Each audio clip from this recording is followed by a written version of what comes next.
These are your forms of energy notes. Make sure that you have your notes in front of you and ready to fill out as we go through.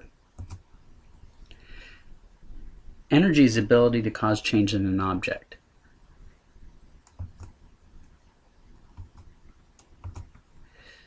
Change is going to involve either motion or position of the object.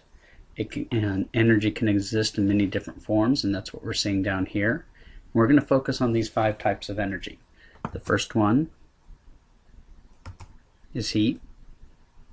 Second is solar. The third is chemical. The fourth is electrical. And the fifth is mechanical. To understand thermal energy, you first need to understand that all matter is made up of particles that are too small to be seen. They're called atoms, and these particles are always moving. Some particles move faster than others.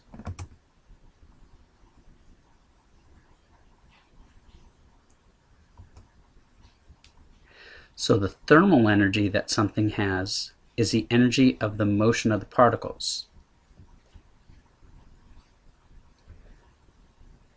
Since all matter has particles, and all these particles are always moving, all matter has thermal energy. Heat energy is going to be the transfer of that thermal energy. So if you have a block here at 42 degrees centigrade and a block at 22 degrees centigrade, what's going to happen when you put them together? This box has more thermal energy because it was hotter, but it's going to transfer that thermal energy to the cooler block. As this gets warmer, this gets cooler until eventually they reach the same temperature.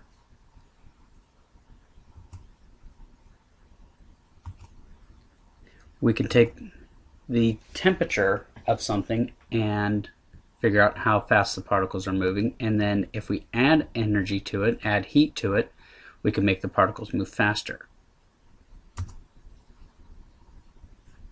The faster particles move, the higher the temperature of that substance is. So, if we look at these, we got water, ice, and steam. Are these in the right spot? Predict which one should be labeled water, which one should be labeled ice, and which one should be labeled steam. You can pause the video for a moment if you want to try to figure that out.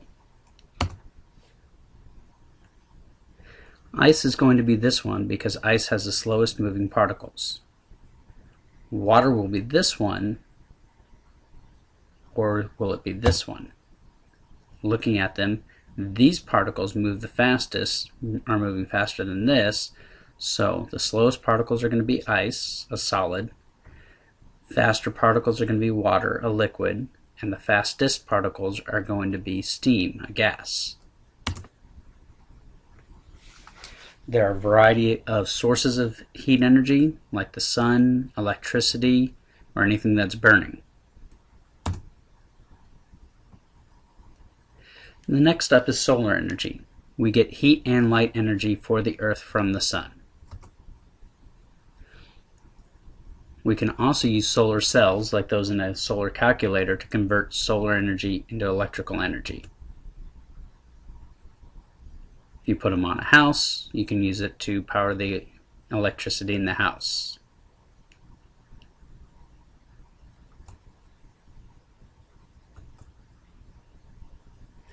One of the main things on our planet that uses solar energy are plants. They do photosynthesis, which means made from light. Photo is light, synthesis is made from.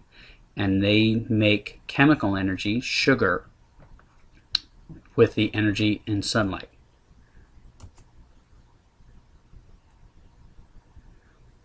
Most of the energy we use on Earth originally came from the sun.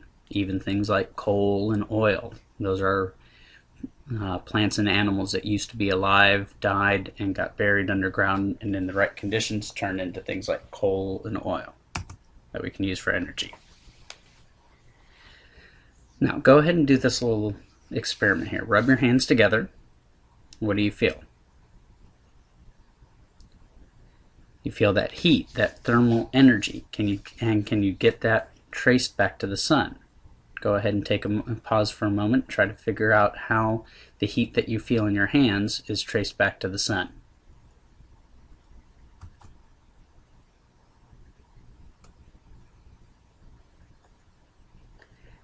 Here's the path. From the sun, it turns into chemical energy in a plant. That plant is used as food by us, and we use that chemical energy from the plant, like an apple, to have energy to move our muscles.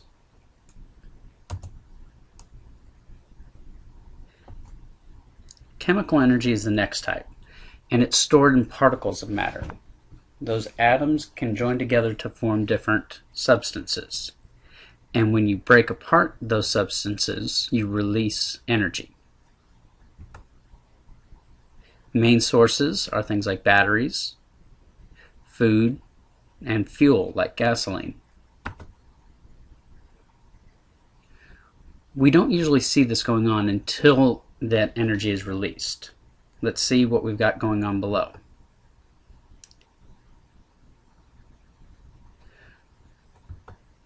We don't always see the electrical energy, but once we have the battery hooked up and are using it, we can see the electrical energy being used as something else. Fireworks are a good source of chemical energy. The energy is stored inside, and it's released as heat, light, and sound.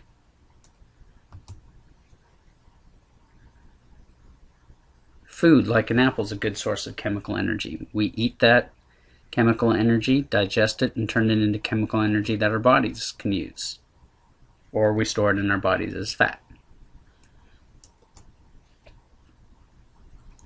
Next up is the electrical energy. Electrical energy flows in a circuit, in this case from a battery through a light and then back to the battery. A big source is, of course, stored chemical energy that's in batteries.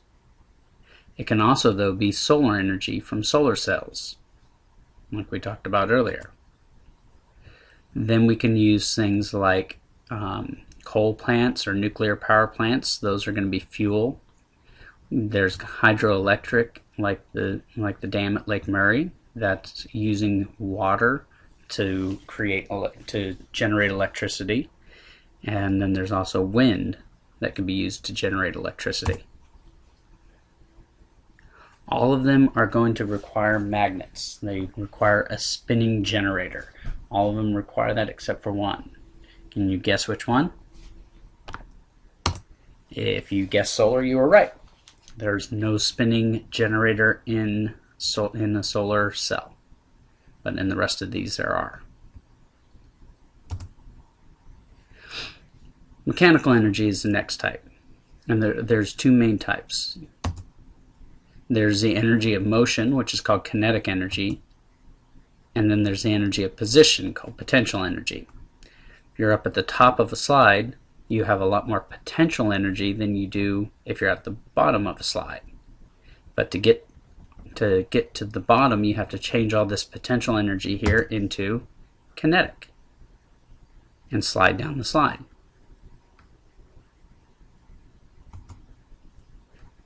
Things like moving cars, of course, have kinetic energy.